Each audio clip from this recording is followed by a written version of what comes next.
Assalamualaikum warahmatullahi wabarakatuh. Nama saya Nadia Ramadhani, saya dari kampus Universitas Dharma Wangsa yang berjurusan manajemen.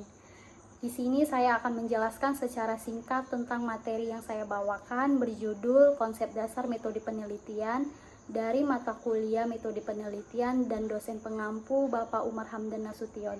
Di sini saya akan membawakan materi tentang metode penelitian yang meliputi pengertian metode penelitian, metode mencari kebenaran, jenis-jenis penelitian ilmiah, jenis-jenis data penelitian, metode penelitian kualitatif, dan metode penelitian kuantitatif.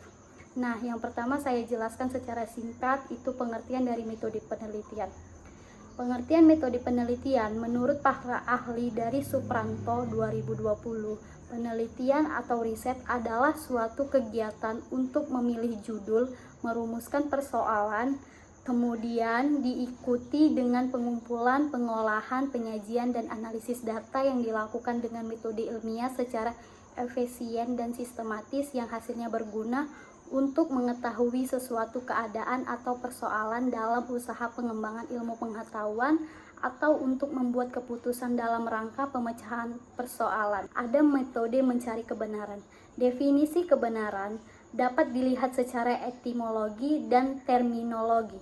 Secara terminologi, kebenaran mempunyai arti yang bermacam-macam, seperti halnya arti etimologinya.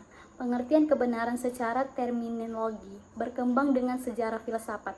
Dalam aliran filsafat, masing-masing aliran mempunyai pandangan yang berbeda tentang kebenaran. Hal ini tergantung dari sudut pandang mereka. Selanjutnya, ada jenis-jenis penelitian ilmiah. Penelitian dapat digolongkan atau dibagikan ke dalam beberapa jenis berdasarkan kriteria-kriteria tertentu. Antara lain, berdasarkan yang pertama, hasil yang diperoleh. Yang kedua, ada bidang. Yang ketiga, ada tempat. Dan yang keempat, ada teknik. Yang kelima, ada keilmiahan. Jenis data-data penelitian. Definisi data secara etimologis merupakan bentuk jamak dari datum yang berasal dari bahasa Latin dan berarti sesuatu yang diberikan.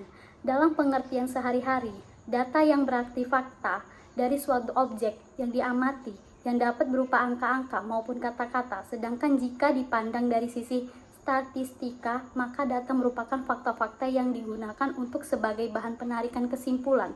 Data merupakan kumpulan fakta yang diperoleh dari suatu pengukuran, suatu pengambilan keputusan yang baik merupakan hasil dari penarikan kesimpulan yang didasarkan pada data atau fakta yang akurat. Untuk mendapatkan data yang akurat, diperlukan suatu alat ukur atau yang disebut instrumen yang baik.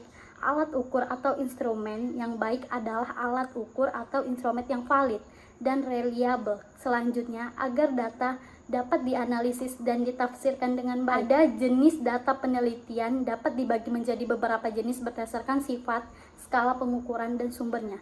Jenis data berdasarkan sifatnya terbagi dua, yaitu ada data kualitatif, yaitu data yang berhubungan dengan kategorisasi atau karakteristik dalam bentuk sifat atau bukan angka yang tidak dapat diukur besar kecilnya. Selanjutnya ada data kuantitatif, yaitu data yang dinyatakan dalam bentuk angka atau jumlah dan dapat diukur besar kecilnya serta bersifat objektif sehingga dapat ditafsirkan oleh orang lain.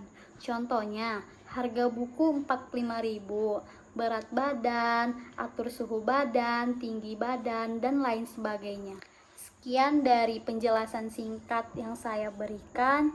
Kalau ada salah, saya mohon maaf. Wabillahi taufiq wal hidayah. Wassalamualaikum warahmatullahi wabarakatuh.